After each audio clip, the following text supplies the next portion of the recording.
Ayo memilih apa yang kau suka.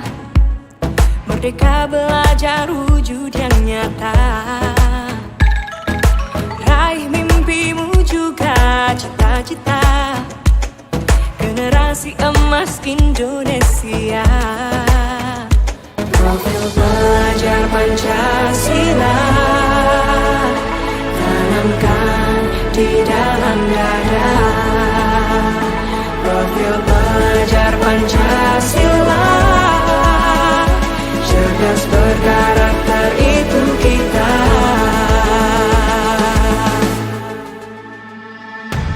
Beriman dan bertakwa pada Tuhan yang Maha Esa. Berakhlak mulia, berkebinekaan global kita. Gotong royong, berjiwa mandiri, berpikir kreatif dan bernalar kritis. Perbedaan bukan suatu halangan untuk kita saling bergandeng tangan. Bhinneka Tunggal Ika, semboyan negeri kita yang harus kita jaga bersama. Profil pelajar Pancasila tanamkan di dalam dada.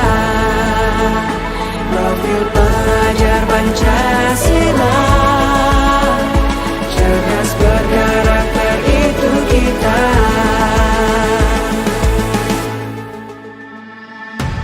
Beriman dan bertakwa pada Tuhan yang Maha Esa. Berakhlak mulia, berkebinekaan global kita. Gotong royong, berjiwa mandiri, berpikir kreatif dan bernalar kritis.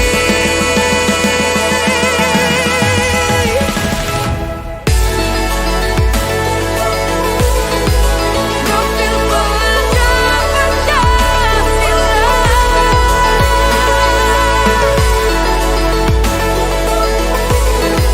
Profil pelajar Pancasila.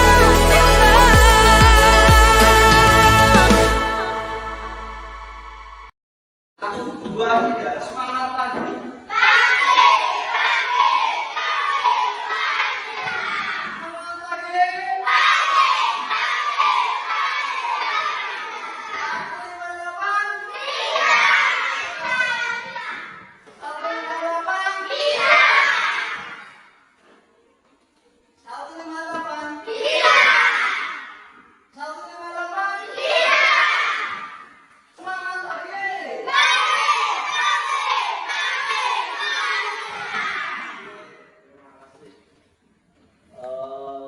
Hari ini kita akan belajar diskusi tentang keyakinan kelas. Mungkin kalian sudah pernah keyakinan kelas bersama, sepakatan kelas bersama. Ada yang tahu di sini? Pasti kita ini sesuatu ini. Jadi Bapak akan menunjukkan ini ya. Mungkin kalian sudah lagi. Rupiah sih? Bukan. Nih, apa bagi ya? Warna kuning itu ya? Warna kuning. Itu warna apa? Warna kuning. Nih, kuning.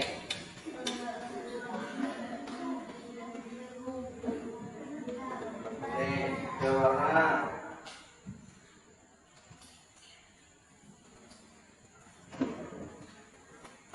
Ini warna apa? Tahu? Nih, warna mana?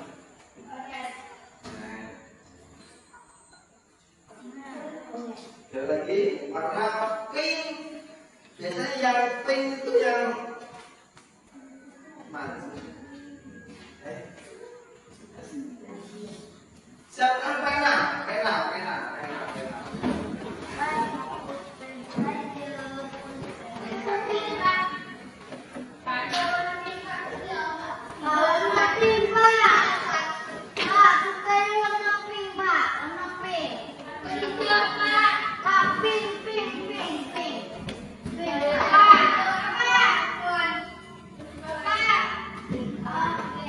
Kamu warna apa?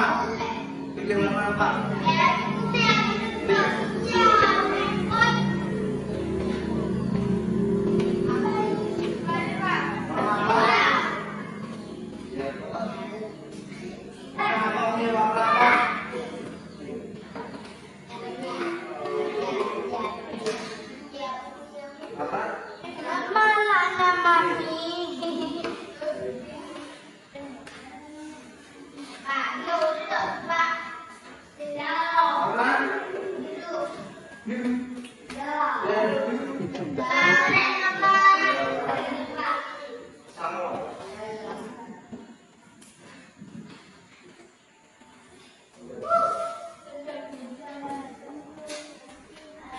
Warna apa?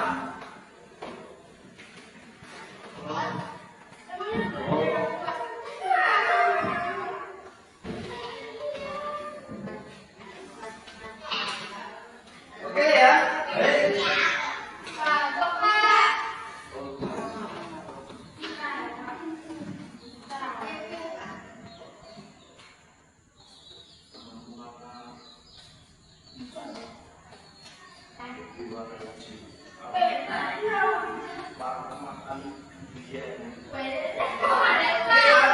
Coba pegang semua ini. Ya, pegang semua ya. Ya. Ini menunjukkan kesukaan kalian warna ini. Saya suka warna pink karena saya suka baju warna pink. Jadi, halo.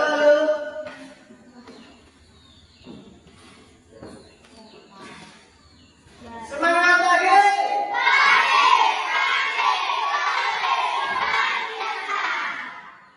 Satu lima depan. Fokus.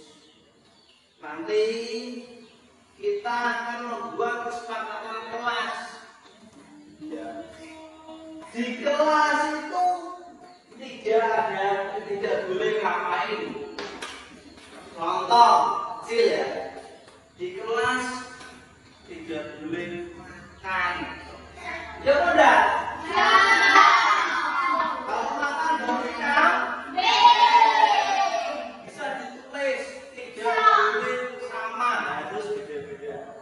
Contoh lagi, di kelas tidak boleh bersuara, tidak boleh nangis, di kelas tidak boleh.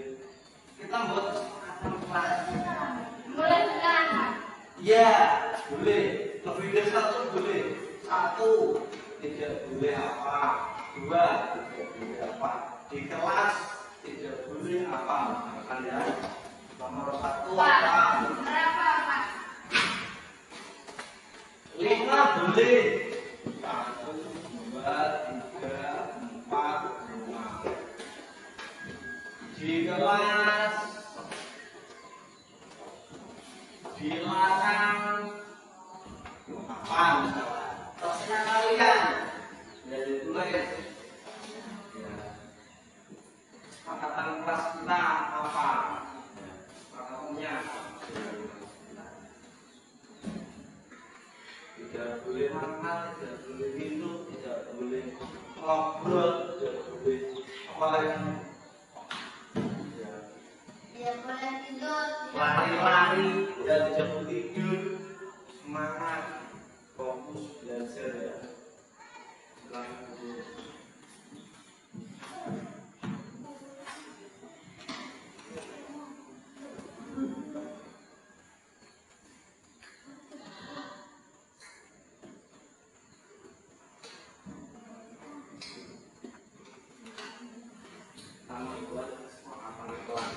Sayang,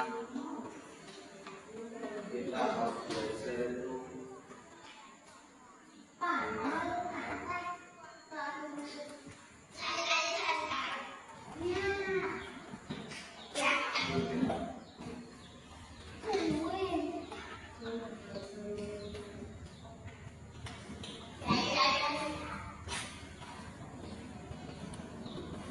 Nanti setelah selesai print ditempel ya, tempel sebelah sini sama tempel semua.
Sudah, silakan dari kamar. Sini, di kamar. Sini, di kamar berdiri sebelah sini. Kamar berdiri. Cepat, kamar berdiri. Cepat.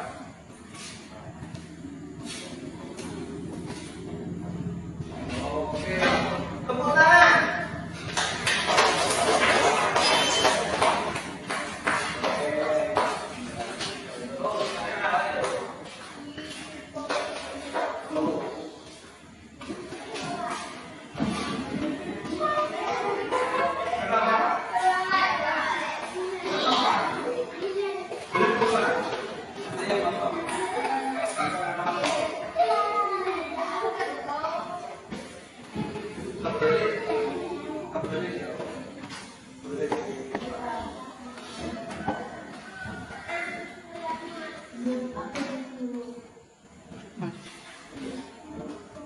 Ya sudah.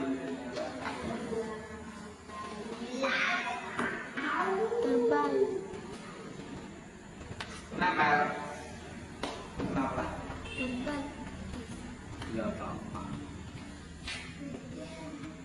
kembali ya? Malah.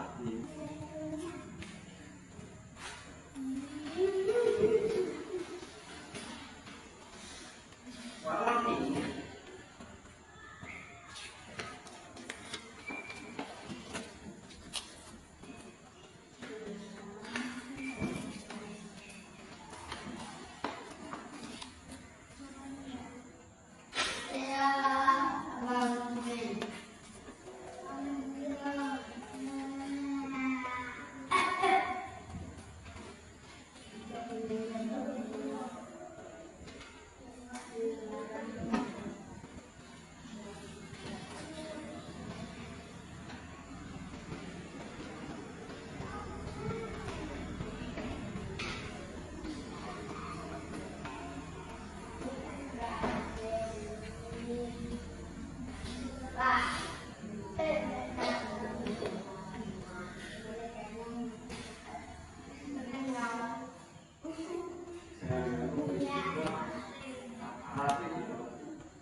Di luar.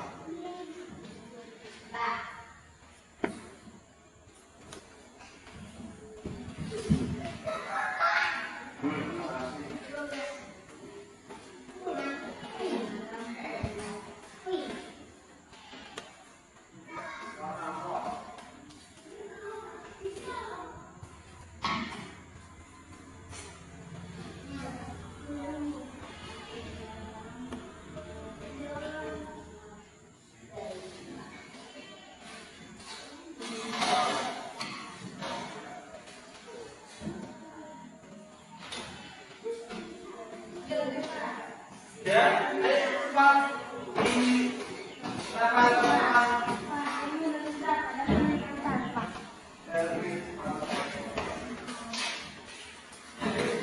Bagus.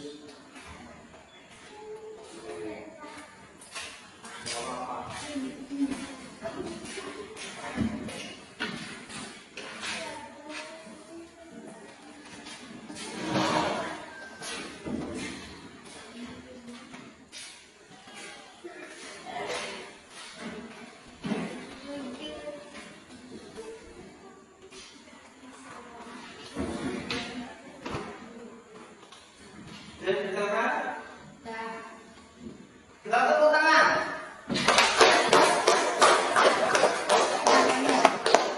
Terima kasih anak-anakku semua kelas 5 yang tetap semangat.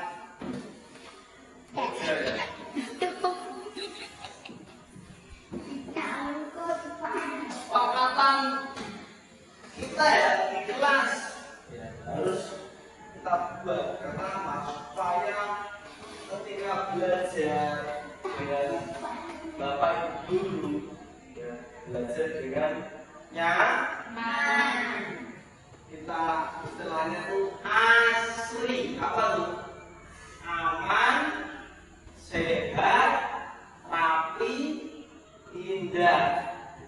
Kita kasihkan dengan namanya asli. Di kelas 5 ini sangat asli. Artinya apa? Aman, sehat, bersih, rapi. Kalau rapi, banyak dekorasi. Terus indah, bisa dilihat itu enak, nyaman. Jadi yang pertama, di kelas tidak boleh makan. Sepakat? Sepakat. Kalau jam kesepakatan harus kita laksanakan. Yang kedua, di kelas tidak boleh tidur. Sepakat? Sepakat. Yang ketiga, di kelas tidak boleh main. Sepakat? Sepakat. Yang keempat, di kelas tidak boleh bersuara. Yang kelima, di kelas tidak boleh bertengkar, tidak boleh ngotak dengan kawan, semangat, ketika duduk bersikap sempurna. Tidak ada yang mengambil. Kemudian berikutnya di kelas tidak boleh jalan. Sepakat? Nah, ini sama sekali. Di kelas tidak boleh buang sampah di sembarang tempat. Ya, di kelas tidak boleh nyontek. Sepakat ya? Sepakat.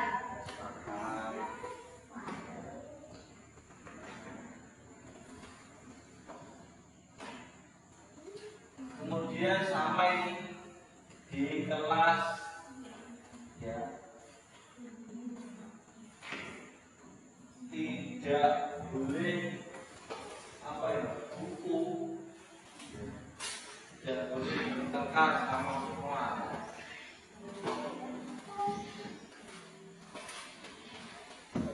Di kelas tidak boleh melawan bapak ibu guru.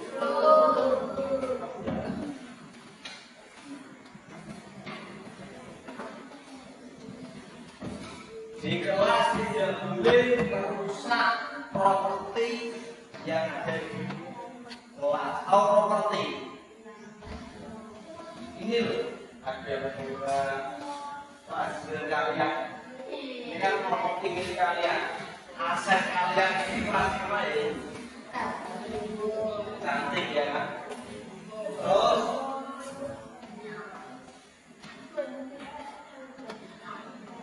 itu adalah kesepakatan kelas. Semoga kelas kita kedepannya akan lebih baik. Oke, Bapak akhiri. Assalamualaikum warahmatullahi wabarakatuh. Semangat pagi.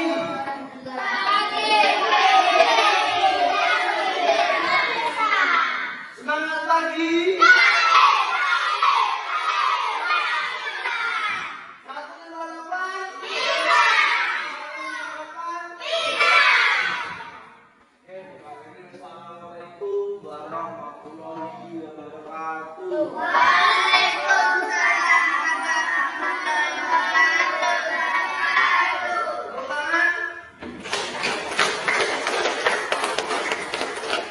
Boleh kita foto bersama di depan sini. Sini.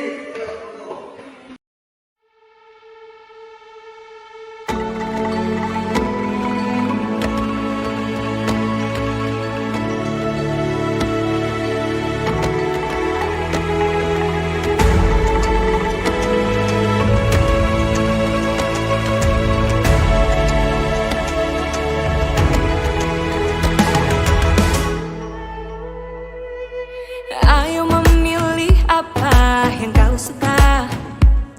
Merdeka belajar wujud yang nyata. Raih mimpimu juga cita-cita. Generasi emas Indonesia. Profil belajar Pancasila.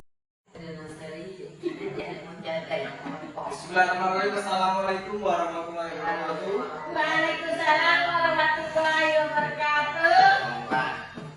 Alhamdulillah, alhamdulillahirabbil alamin. Wassalatu wassalamu ala alihi wasallam. Yang saya hormati Bapak Ibu guru, dewan guru, kepala sekolah, serta staf yang ada di ruang guru tercinta ini. Pertama-tama marilah kita panjatkan puja dan syukur kehadirat Allah yang Maha Esa, yang mana pada pagi hari ini kita masih diberi kesehatan, bisa bertemu kembali di ruangan kantor guru. Jadi Bapak Ibu guru yang saya hormati, di sini kita akan membahas menyebarkan pemahaman dan pengalaman penerapan budaya positif. Di sini ya materi kita yaitu tentang budaya positif. budaya positif untuk di sekolah kita. Konsep utama modul budaya positif. Yang pertama adalah perubahan paradigma belajar. Yang kedua yaitu disiplin positif. Disiplin positif. Yang ketiga, kebutuhan dasar manusia. Apa sih kebutuhan manusia yang diinginkan? Berikutnya, motivasi perilaku manusia. Kemudian berikutnya posisi kontrol restitusi. Kemudian keyakinan luas, kesepakatan luas. Terakhir adalah ketiga restitusi.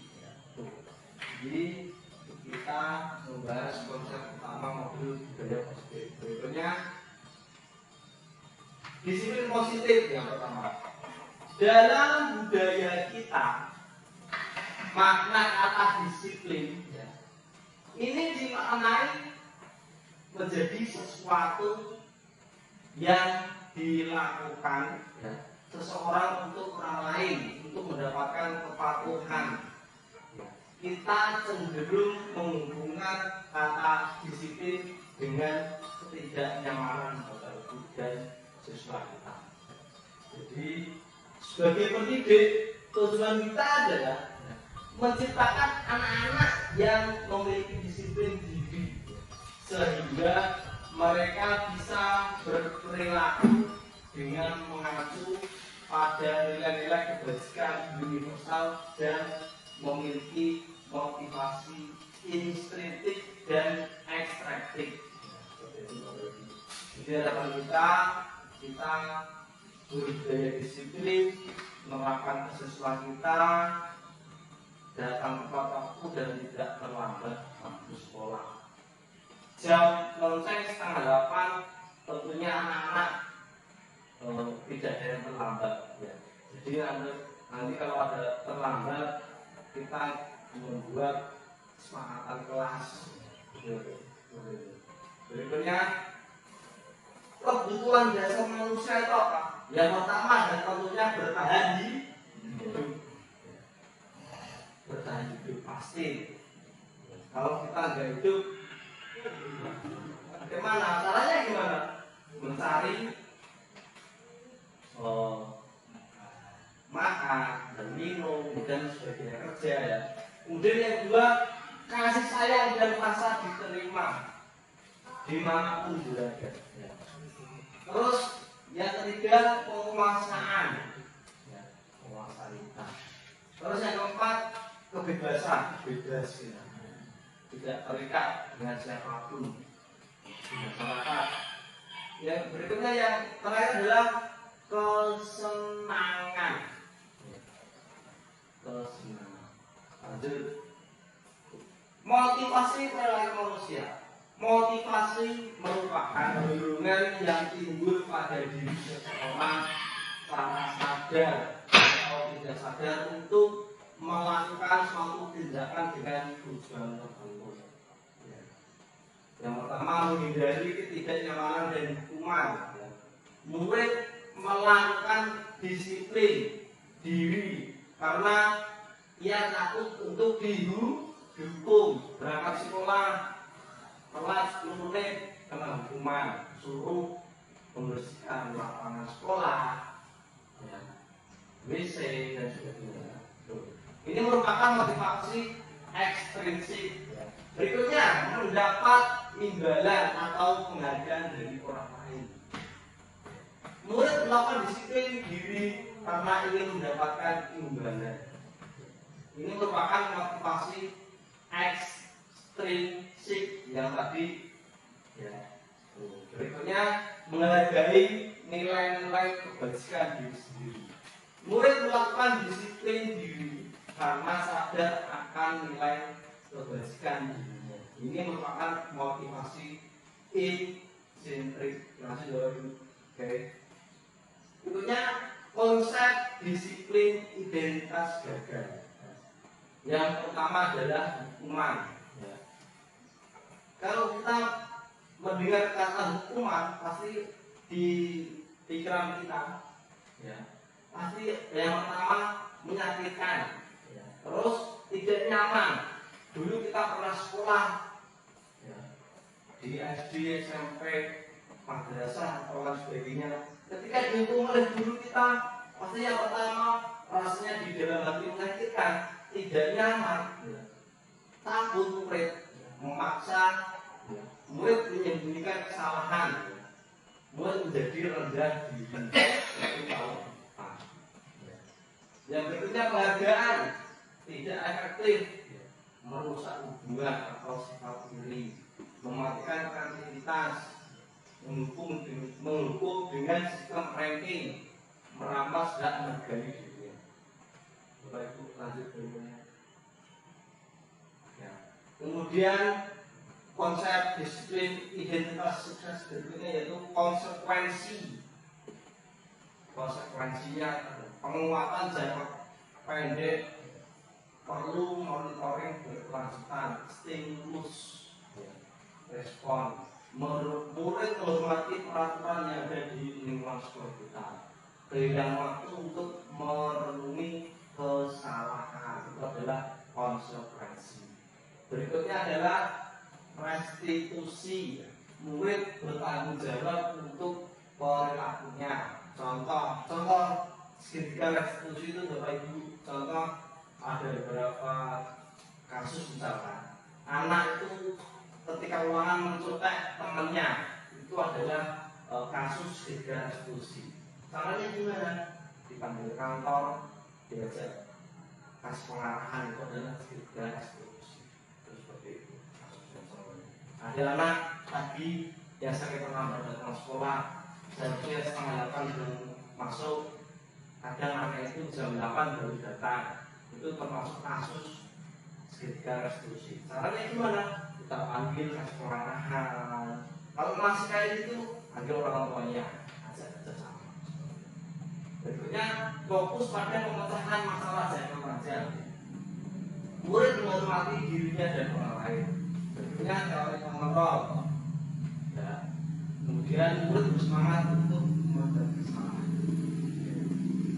Ya, jadi konsep disiplin pendekatan restitusi sebuah cara menanamkan disiplin positif pada murid. Pengertian restitusi itu apa? Restitusi adalah proses ya, menciptakan kondisi bagi murid untuk memperbaiki kesalahan mereka sehingga mereka bisa kembali pada kelompok mereka dengan karakter yang lebih kuat yang disampaikan oleh Bu Sinti tahun 2004. Ciri-ciri restitusi apa? Bukan yang pertama bukan menebus kesalahan, namun belajar dari kesalahan. Yang kedua, memperbaiki hubungan. Yang ketiga, tamparan bukan paksaan. Yang keempat, menuntun untuk melihat ke dalam diri. Yang kelima, mencari kebutuhan dasar yang mendasari tindakan. Yang keenam, fokus pada karakter bukan benda. Yang ketujuh, terakhir, menguatkan dan fokus pada solusi. Jadi perbedaannya apa? Contoh kasus ya, siswa sering tidak mengerjakan PR. Hukumannya apa? Di sini guru menghukum siswa tersebut berhormat bendera selama 10 menit. Contohnya seperti itu. Guru marah, akhirnya apa? Murid menjadi takut. Terus yang kedua, konsekuensi.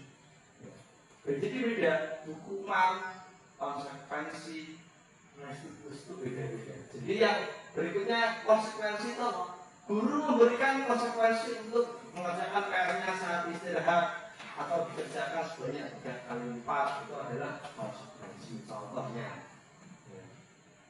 guru tegas dan siswa mematuhi peraturan, itu adalah konsekuensi. Itu contohnya.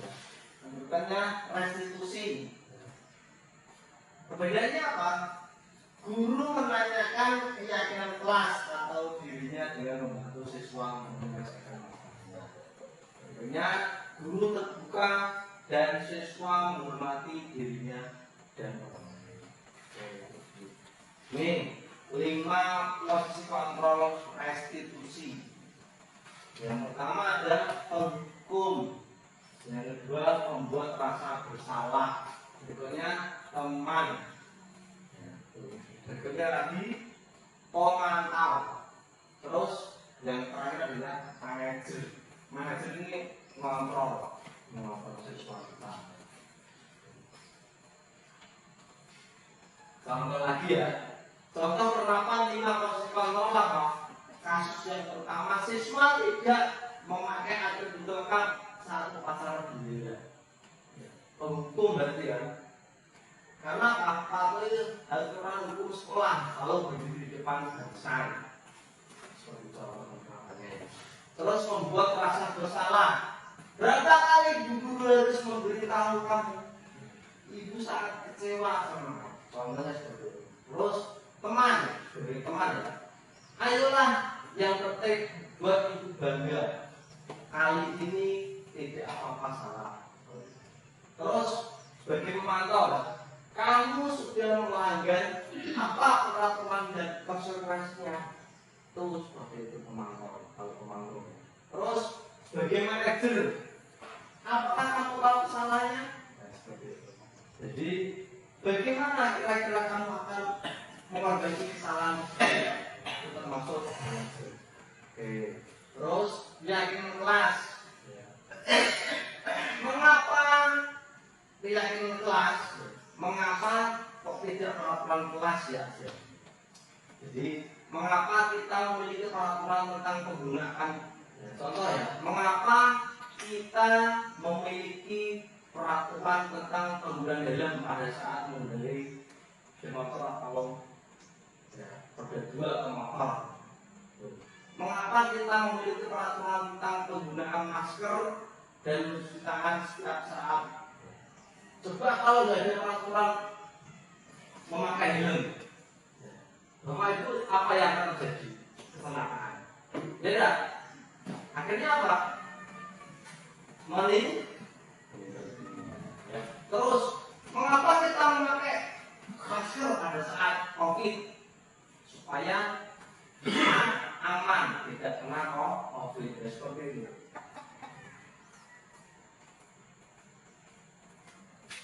Bagaimana pembentukan keyakinan kelas? Yang pertama, lebih abstrak dari peraturan. Lebih gampang. Berikutnya sedikit saja agar mudah diingat. Ya, tuh. Berikutnya berupa pernyataan universal. Berikutnya sesuai dengan kondisi kelas dan sekolah dan mudah diterapkan. Berikutnya adalah dibuat dalam bentuk positif. Semua warga kelas atau sekolah dapat dilibatkan membuat. Ini Bapak Ibu segitiga restitusi. Yang pertama, menstabilkan validasi identitas. Ya, ini Bapak Ibu. Yang kedua, validasi tindakan yang salah. Yang ketiga, menyatakan keyakinan. Itu adalah segitiga restitusi. Menstabilkan identitas, kita semua akan melakukan hal terbaik yang bisa kita lakukan. Yang kedua, validasi tindakan yang salah.